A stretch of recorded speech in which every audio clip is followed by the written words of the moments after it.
iyadoo ay soo tarayaan xafiisyada xisbiga mucaaradka isbeddeldoonku ka furanaya magaalada Bur ee xarunta gobolka Togdheer ayaa waxa ay tirahaan gaadhayaan in ka badan 770 xafiis waxaana gabi ahaanba xafiisyadana xadhiga si toos ah uga jaray hogaamiyaha xisbiga mucaaradka wadani Xirsi Cali Xaaji Xasan gudoomiyaha xisbiga wadani ee gobolka Togdheer Maxamuud Cali Suleymaan Doob iyo siyaasi Axmed Cumar Xaaji Cabdullaahi Xamarti waxaana gabi ahaanba xafiisyadana si foolintay u furtay dadweynaha reer Burco sida toddobeesha isbeddeldoona xisbiga wadani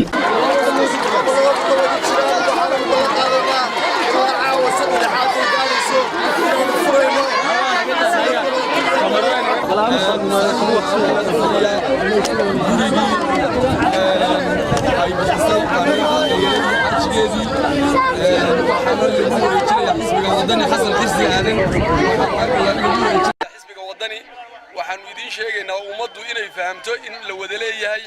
xisbigan raxmatullaahi wa barakaatu magacaygu waa Faadimo Cabdi Saleemaan gurigan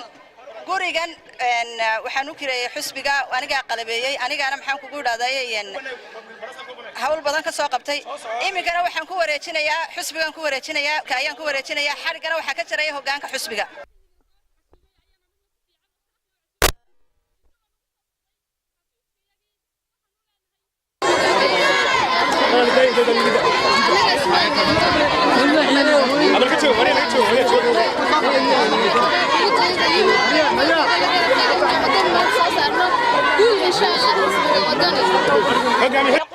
annaga ku soo dhaweynay mudane waxa allaala waxaan ku weydiisanaynaa ma jirto annaga ku soo dhaweynay mudane xisbigaana waan u furaynaa waxa allaala waxaan ku weydiinay cudud iyo garabna waan ku taaganay wadani waxaan ku soo dhaweynayaa oo ila garabkayga taagan xisbi gudoomiyaha Xirsi Xaaji Cali Xasan waxaan ku leeyahay gudoomiye xadiga waxa ku hibeeyay hogaamiye dalada samawada ee dhalinyarada ee gobolka Togdheer soo dhawaad ugu wareejisana waan ka guddoonay hadaan xisbiga wadani aad iyo aad bay u mahadsantahay mar labaad iyo mar saddexaadba hogaamiyaha xarigu inoo ka jari doonaa insha Allah bismillaahir rahmaanir rahiim waxaynu xadiga ka jaraynaa gurigan oo ah bagurigi 5 baa tolo waxa weeye way xarad tiradii baa iga qaldantay aad iyo aad bay mahadsantahay dadka reer Burco ee guriga ku deeqay bismillaahir rahmaanir rahiim Allahu akbar already waan la wareegnay muwaadiniintana waxa laga doonayaa inay saa guryahooda wada bixiyaan xisbiga isbarbar taagaan aad iyo aad bay u mahadsantiin anigana waxa maanta farxadii ah inaan maanta gurigii aanu yeeshay nasiib inaan furitaankiisii aan la balwan ka noqdo anigoo gudoomiyaha lagu soo wareejiyay hogaamiyihii madaxda kala xisbiga raadka taagan aad iyo aad bay u mahadsantiin gudoomiyaha cusub gobolka xisbiga wadani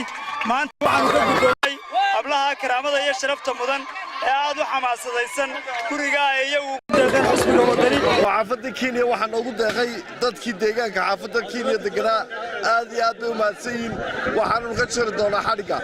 furayaan baad arkaysaa si u maalgelinayaan baan arkaynaa oo dhan baa xafiisyada la kala horleeyahay shacabka Soomaaliland meel kasta uu joogo maanta dabeesha dhacaysa oo wadani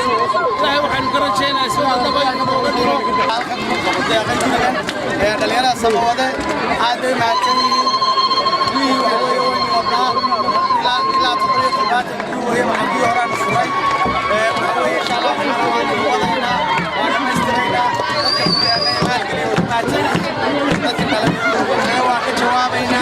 وعن إن شاء الله تعالى وصل البرنامج كاركتير وعن مطلق السنين الدولة وصل المستقبل إلى أين